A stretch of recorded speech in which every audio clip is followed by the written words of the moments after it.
How does Kanban contribute to lean management and continuous and or relentless improvement? Kanban is all about lean management and continuous flow.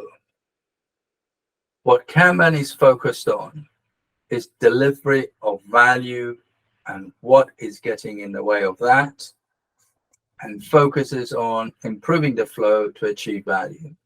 Now, why so much emphasis on value? Because you can go and look for waste and spend the whole of your available capacity and money and patience on addressing wastes within your organization. But what Kanban, if you like, focuses you on to say, okay, that's good, but if those wastes and the improvements that you made are not in the way you're serving your customer, yes, they're useful, but you will run out of time, money, and patience, and you still won't have delivered any more value to your customer.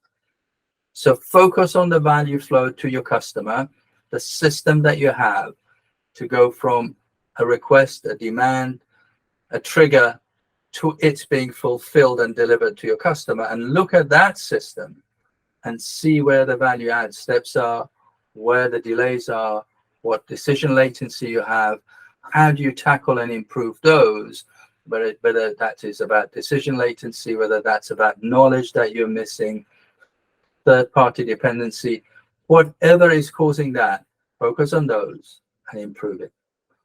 And the other thing we do within the Kanban systems is that we appreciate that there is a high variation between the activity steps and getting the work out, because we're not in a production system.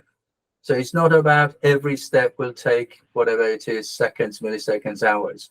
No, it's not. We are in creative industry. We are in knowledge work. Things will take different times depending on the current problem that we're working on. So we appreciate that. And we say, well, one piece flow, in other words, working on one piece of work and then flowing it through the system, it's unrealistic in this system. So what we need to achieve is a smoothing of the flow by creating buffers, which are, if you like, increasing the work in progress, but we do that intentionally. So the difference between the buffers and the queues are, queues form naturally, and buffers are what we introduce. Ultimately increases the total end-to-end width and, if you like, the queue length. But what we are gaining from those is a smoother flow, because without these buffers, what will happen is that we get flooded or starved of work. So what we need to do is find a way of smoothing that out. So we got a little bit of work in progress or appropriate level of work in progress, which stops us from getting starved, but it also stops us from being flooded with work. So we get that nice balance between a little bit of work in progress, but enough to smooth out the flow. So that's how Kanban focuses on those. And then through the visualization and our measures for success that we have in place, we then have got our purposeful and relentless improvement that we apply to the system. So what do I mean by that? It's that we got measures which show us how long it takes for each step of the way and how long does it take end to end. So let's just concentrate on those two, and then we can add more measures. So if we know how long it takes for a step, and then finishing this step, and then the next step starting. So the first assumption that most people make is that as soon as I finish, the other station is ready to take work on. When you first start, in other words, the system is empty, yeah, that might be the case. But as soon as you're working, that is not the case. So when we finish working, actually the work is now waiting for the next activity to be picked up. So we make that visualized. So we explicitly make that finish working, waiting for the next step. And the WIP, the work in progress limit, covers both of those states to make sure that we don't overburden each side. So now by tackling or understanding those weight states, we can start to tackle what's causing those weight states and how can we improve the system of work to minimize those weight states and minimize the impact of those weight states. One of the first things is, well, instead of just looking at your work to say my work is done, is look at, okay, my contribution in my specialization, if you like, is done. But how can I help get this work over the line, learn something new, collaborate with my colleague, pair, and improve the flow so we get this work to the next step and the next step and get it over the line. So that's what the Kanban system does, and the measures allow us to do two things.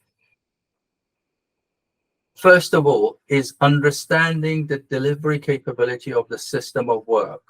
This allows us to be predictable from external facing organization. What do I mean by that? It means we can now make promises that we can keep. Now, within the organization, they may not be happy to say, when you give me a piece of work, I can deliver it in 100 days or less with 90% confidence. It's 100 days? That's way too long. But that's what your system is telling you. If you promise anything shorter than that, you're kidding yourself. Yes, they won't be happy, but once you keep reliably delivering against that, they'll be happy. So that's step one. You understand your system of work, take your predictability measures, and make promises based on that you can keep. Step two is now look inside your system. Say, why does it take 100 days? It should take half of that or even less than that. So step one, if you like, you're shielding your system, your team. Say, okay, this is what we're capable of. Step two, now to say, well, we now need to apply that relentless improvement. We cannot be complacent with this system. What is causing that length of time? What are the active steps? What are the waiting steps? How can we go after those wait states and improve them? Can the workflow be improved? Can we gain knowledge about, instead of being silos and specialists, could we become more multi-specialist teams and team members? So all of those things are what the Kanban lens allows you to do and go after purposeful change and deliver the outcomes that you need within your organization.